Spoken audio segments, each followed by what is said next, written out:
Hello बच्चों, welcome back to CUET by 247। मैं हूं आयुषी मैम और मैं आप सभी लोगों के साथ जुड़ चुकी हूं आप लोग को एक फाइनल स्ट्रैटेजी देने for your science domain, right. So science की अगर हम बात करें तो हमारे दिमाग में आते हैं 4 subject, that is physics, chemistry, maths and biology. और इस बार की जो राह है वो हमारी थोड़ी और कठिन हो जाती है क्योंकि नंबर हम ऑफ स्टूडेंट्स हमारे बढ़ चुके हैं। और लास्ट ईयर की भी अगर मैं बात करूँ तो पेपर का लेवल अच्छा खासा आया था, बट इस साल यू नेवर नो क्या हो सकता है। पिछले साल जितना तो ऑब्वियसली आएगा ही, बट उससे ऊपर उठ सकता है। तो क्या हम लोग की स्ट्रैटेजी होनी चाहिए मैम, और क्या रहा था पिछले साल की कहानी, किस तरीके से हमें प्रिपेयर करना है।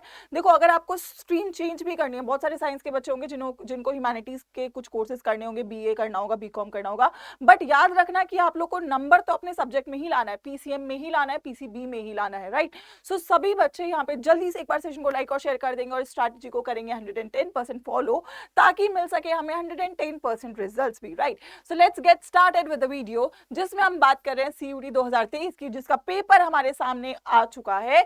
21 से 31 मई के बीच में होगा, लगभग 40 दिन के आसपास है। अगर हमें वीडियो और बाद में देखेंगे तो 30 दिन है, अगर हम वीडियो और बाद में देखेंगे तो 20 दिन है, तो दिन तो कम होते चले जाएंगे। लेकिन स्ट्रैटेजी तो यार मैम होनी पड़ेगी। करना क्या है, कैसे तैयारी करनी है, कैसा रहा था मैम पिछली बार का पेपर, जरा ये सब बातें एक बार देख लेते हैं। अगर मैं 2022 की बात करूं, सबसे पहले तो अगर मैं एडमिशन क्राइटेरिया की बात करूं तो एडमिशन क्राइटेरिया क्या है। देखो, डीयू की अगर मैं बात करूं, अगर आप डीयू में एडमिशन लेना चाहते हैं, और बहुत बच्चे होंगे जो दिल्ली यूनिवर्सिटी को टारगेट कर रहे होंगे, तो डीयू में आपका जो मेरिट है वो 600 नंबर से बनेगा, ठीक है। यानी कि आपकी पीसीएम या पीसीबी के नंबर लगेंगे। एक बार क्लैरिफाई कर देती हूँ कि आपके जो नंबर है, मार्क्स जो है, आप फिजिक्स केमिस्ट्री मैथ्स और फिजिक्स केमिस्ट्री बायो में जो स्कोर कर रहे हो वही आपके मार्क्स लगेंगे, जिसमें आपको एडमिशन मिलेगा। जिसके ऊपर इंग्लिश में आपकी मिनिमम एलिजिबिलिटी है 30% नंबर लाना, लेकिन ये आपकी मेरिट में नहीं लगेगा, ठीक है। तो अगर आप लोग डीयू में एडमिशन लेना चाहते हैं तो आप जनरल टेस्ट, इंग्लिश या और कोई सब्जेक्ट के बेसिस पे एडमिशन नहीं ले पा रहे होंगे, केवल पीसीएम या पीसीबी के साथ एडमिशन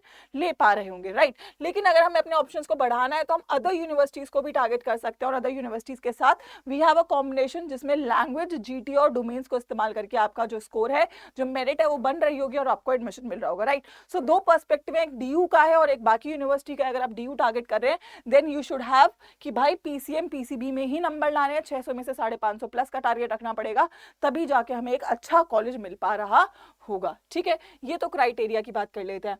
अच्छा, अगर एनालिसिस की बात करें, लास्ट ईयर बेटा केमिस्ट्री में आई थी 100%, यहीं से आया था 100%। पिछली बार बच्चों का आया था, बहुत बच्चे थे हमारे साथ जो लेकर आए थे।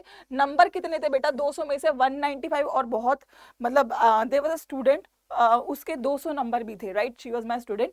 सो यस, अगर आपके 195 200 बच्चों ने अचीव करा है, 200 नंबर का पेपर होता है, 200 में से 200 भी आए हैं, और ये आपकी 100% इतने नंबर पे बनी थी। सिमिलरली अगर मैं बायो की बात करूं तो बायो में और भी ज्यादा यहाँ पे हमारा टफ कंपटीशन रहेगा। यहाँ पे भी 200 नंबर आपके अचीव करे गए थे। अगर मैं फिजिक्स की बात करूं 180 से 185 तक आपका हाईएस्ट स्कोर गया था, और अगर मैं मैथ्स की बात करूं तो 175 से 180, मतलब अप्रोक्सीमेटली ये दोनों में आपका 180 तक आपका स्कोर गया था, और इन दोनों में आपका अप्रोक्सीमेटली 200 तक का स्कोर गया था। तो ये लास्ट ईयर के हिसाब से आपका जो है हाईएस्ट मार्क्स की अगर मैं बात करूं, इतने देखे गए थे आपके। भले ही साइंस है, बट फिर भी केमिस्ट्री और बायो में 200 थे। फिजिक्स और मैथ्स में थोड़ा डिफिकल्ट सब्जेक्ट होता है, न्यूमेरिकल्स ज्यादा होते हैं, और वैसे भी मैथ्स का पेपर थोड़ा सा कॉम्प्लेक्स है, 2 सेक्शन में डिवाइडेड है, और अब पैटर्न भी लास्ट मोमेंट पे आपका थोड़ा चेंज हुआ है फिजिक्स और मैथ्स का। सो यस, ये हमारे पास लास्ट ईयर का डोमेन का बेटा एनालिसिस रहा है। सभी बच्चे यार सेशन को ना एक बार जल्दी से लाइक कर देंगे और लास्ट तक एक बार सुन लेंगे सारी बात को, ताकि आपके दिमाग में एकदम अक्षर टू अक्षर ये बैठ जाए कि हमें पढ़ना क्या है, कैसे है। अच्छा, अगर मैं पेपर पैटर्न की, जनरल पेपर पैटर्न की बात करूं, हालांकि हमारे इस बार फिजिक्स और मैथ्स में पैटर्न में चेंजेस देखने को मिले हैं, बट जनरली आपको 40 क्वेश्चन करने होते हैं 50 में से, ठीक है। +5 की पॉजिटिव मार्किंग होती है, -1 की नेगेटिव मार्किंग होती है। 200 नंबर का पेपर होता है। पेपर तो मेरा 200 नंबर का ही रहेगा, हालांकि मैथ्स और फिजिक्स में भी कितने नंबर के सवाल हैं वो क्लैरिफाई नहीं किया गया, but yes you can say कि 200 नंबर का ही पेपर रहेगा। नंबर ऑफ क्वेश्चंस आपके कम हो गए हैं मैथ्स और फिजिक्स में, लेकिन मेरिट हमारी 200 की ही बनेगी, ठीक है। अच्छा, टारगेट की अगर मैं बात करूं यार इस बार के पेपर के हिसाब से, देखो सबसे पहली बात, आपके पास 40 या इससे कम दिन है। हमारे पास फिजिक्स, देखो केमिस्ट्री में तो 16 चैप्टर होते हैं, मुझे लगता है फिजिक्स और मैथ्स में भी हमारे 15-16 चैप्टर ईच है, तो हमारे पास 48 के डोमेन चैप्टर्स हैं। ये मेरा प्राइम टारगेट है। मुझे कोई भी चैप्टर पहली बात तो छोड़ना नहीं है, ठीक है।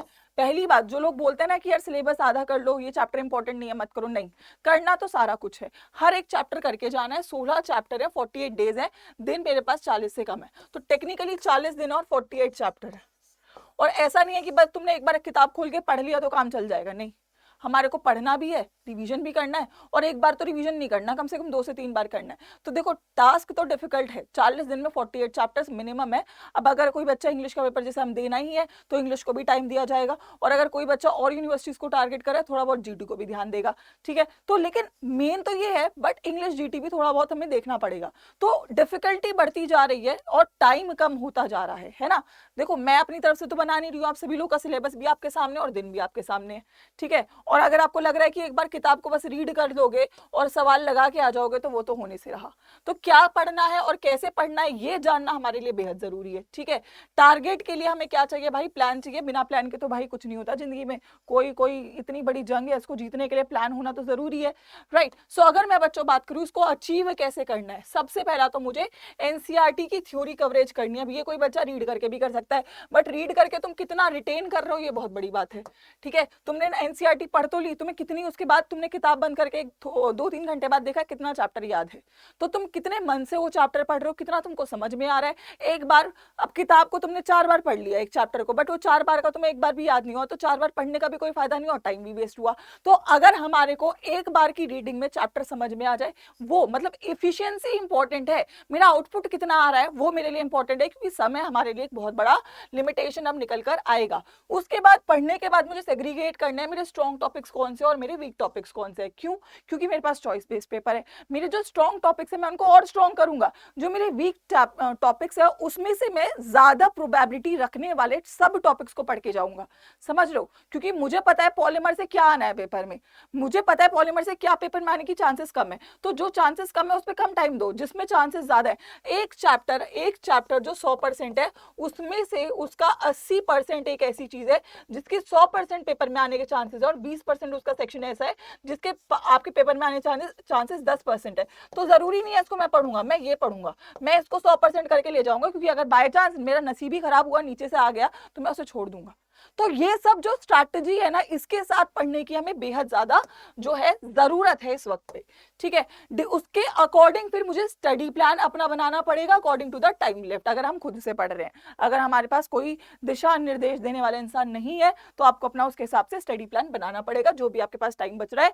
याद रखो, डू नॉट ओवर एम्फेसाइज। मैंने बोला एम्फेसाइज तो करना है, पर ओवर एम्फेसाइज नहीं करना उन टॉपिक्स पे जिन पे जरूरत नहीं है। अब ये डिसाइड कैसे होगा? ये डिसाइड होगा प्रीवियस ईयर पैटर्न के ऊपर, प्रीवियस ईयर के क्वेश्चंस के ऊपर, जो पिछले साल पेपर देखा गया है उसके हिसाब से मुझे डिसाइड करना है। मैं तो कर लूंगी, आप अगर खुद पढ़ रहे हो तो आपको डिसाइड करना है कि यार ये टॉपिक्स मेरे लिए इतने इंपॉर्टेंट नहीं है, लेकिन हाँ मुझे उसका रफ आइडिया होना चाहिए। अगर जैसे मेटलर्जी है, मेटलर्जी इतना बड़ा चैप्टर है आपका, चैप्टर नंबर 6 केमिस्ट्री का, उससे जरूरी नहीं है सब पेपर में आएगा, उससे और की मैचिंग आ जाएगी पेपर में, उसको करके चले जाओ, 80% सवाल वहीं से आने। तो ये सब जो बारीक बात है ना कि किस चैप्टर से क्या पढ़ के नंबर मिलेगा, उसके हिसाब से इस वक्त पढ़ाई करने की ज्यादा जरूरत है। और स्टडी प्लान में होनी चाहिए डेडलाइन रिवीजन के लिए, ठीक है। 7 दिन में मेरे पास ये रिवीजन होगा इतने चैप्टर का, अगले हफ्ते मेरे पास इतना रिवीजन हो जाएगा, अगले हफ्ते मेरे पास इतना रिवीजन हो जाएगा। सो ये सब जो स्टडी प्लान है, ये सब जो प्लान है, ये एग्जीक्यूट करना बेहद जरूरी है। और साथ में जरूरी है क्या? टेस्ट लगाने। एमसीक्यू प्रैक्टिस तो साइड बाय साइड चलेगी चैप्टर के साथ, लेकिन इसके साथ बहुत ज्यादा जरूरी है आपका क्या? टेस्ट लगाना। क्या है? टेस्ट लगाना। तो अप्रैल का जो काम है वो रहेगा सिलेबस का मास्टर रिवीजन होना, ठीक है, chapter wise CUET based MCQ लगाना। अगर ये दोनों काम कर लिया, और वो भी सही अमाउंट में डिवाइड करना पड़ेगा प्रोपोर्शन, किस चैप्टर में थ्योरी देखनी है, किस चैप्टर में क्वेश्चन देखने हैं, वो सबको देखते हुए, स्पेशली साइंस की बात कर रही हूं, अगर हम करते हैं तो काम हो पाएगा। और मई में होगा रैपिड रिवीजन, केवल और केवल फुल सिलेबस और सेक्शन वाइज मॉक के साथ, पूरे सिलेबस का रिवीजन मॉक टेस्ट के साथ। मॉक टेस्ट फुल सिलेबस के भी करेंगे और मॉक टेस्ट और हम लोग किसके भी करेंगे? आपके subject wise, section wise mock test के भी, ठीक है। तो मास्टर प्लान आप लोग का रेडी हो चुका है। आप सभी लोगों को पता है कि सीयूटी 2023 का सिलेक्शन बैच प्रतिज्ञा, देखो आप लोग मेहनत करो, 40 दिन में और हम लोग मेहनत करें 40 दिन में, तो 40 दिन में आपको रिजल्ट दिलाने की प्रोबेबिलिटी हमारी ज़्यादा है, क्योंकि हम लोगों ने पिछली बार रिजल्ट निकाला है, हमें पता है तुम्हें किस चैप्टर से क्या पढ़ना है क्या नहीं पढ़ना है।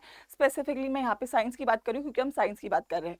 तो 1 अप्रैल से शुरू हो रहा है, इसमें लाइव क्लासेस रहेंगी, MCQ प्रैक्टिस रहेगा, मॉक टेस्ट रहेगा, ई बुक रहेगा और खजाना दिया जाएगा जिसमें रिकॉर्डेड लेक्चर्स भी होंगे, live recorded MCQ mock test सब कुछ। हर मॉक टेस्ट का जो टीचर इंडिविजुअली लेता है उसका एक बहुत डिटेल एनालिसिस होता है यहाँ पे, जिसमें आपको आपकी खामियां बताई जाती है, राइट। सो अगर आप लोगों ने अभी तक इस बेटा बैच में एनरोल नहीं करा है तो किसी भी मोमेंट का वेट मत करो, क्योंकि ये जो आपको बैच है ना, ये आपको सिलेक्शन दिलाने वाला है, डेफिनेटली सिलेक्शन दिलाने वाला है। और जब बैच में एनरोल करते हो तो ये कोड इस्तेमाल करना है डिस्काउंट के लिए, दैट इज Y513। ठीक है बच्चों, डेफिनेटली आप इसको एनरोल करेंगे। और ये हमारे रिजल्ट्स है पिछले साल के, लेकिन इस साल ये जो जगह है ना ये कम पड़ने वाली है, that I am telling you, क्योंकि बच्चे जो इतनी मेहनत के साथ पढ़ रहे हैं वो पूरी तरीके से तैयार हैं हमारे साथ इस बार रिजल्ट लाने के लिए। ठीक है बच्चे, अगर आप लोग चाहते हैं बैच में एनरोल करना, क्योंकि चाहना और करने में बहुत फर्क है और करना ही पड़ेगा। अगर आप CUT साइंस के सेक्शन पे जाते हैं, CUT साइंस में आपका केवल डोमेन का बैच भी अवेलेबल है और आपका GT और इंग्लिश के साथ भी अवेलेबल है। दोनों में ये जो प्राइस है आपको नहीं देना है, आप लोगों को यहाँ पर कोड अप्लाई कर देना है, and the code is going to be यहाँ पर आप लोग कोड, ये आपको प्राइस नहीं पे करना है, द कोड इज Y513 जो आपको इस्तेमाल करना है, और बेटा इससे मिल जाएगा हमें मैक्सिमम डिस्काउंट। ठीक है, तो मैं आपको बताती हूँ इस बैच में आपको 110%, अगर आप टीचर का पूरा बात समझ लेते हो और फॉलो कर लेते हो ना, तो 100% हमें सिलेक्शन मिल रहा होगा, 100% हमें एडमिशन मिल रहा होगा। लेकिन आपको मेहनत 100% करनी पड़ेगी। हमने प्रतिज्ञा ली है, तुमने लिया या नहीं तुम बताओगे। ठीक है बच्चे, so I hope you are going to follow it. इसको बिना टाइम वेस्ट करे हुए एनरोल कर लेना, क्योंकि ये एक आखिरी मौका रहेगा आपके पास। क्रैश कोर्स है जिसमें हमारी पूरी तैयारी, पूरी जी जान लगने वाली है, प्लान सेट है, एग्जीक्यूट होना बाकी है। सो गुड लक बच्चे, मिलते हैं आप लोगों से नेक्स्ट सेशन में। तब तक के लिए वीडियो को जरूर लाइक करिएगा और कमेंट करके जाइएगा क्या हम लोग तैयार हैं। Good luck.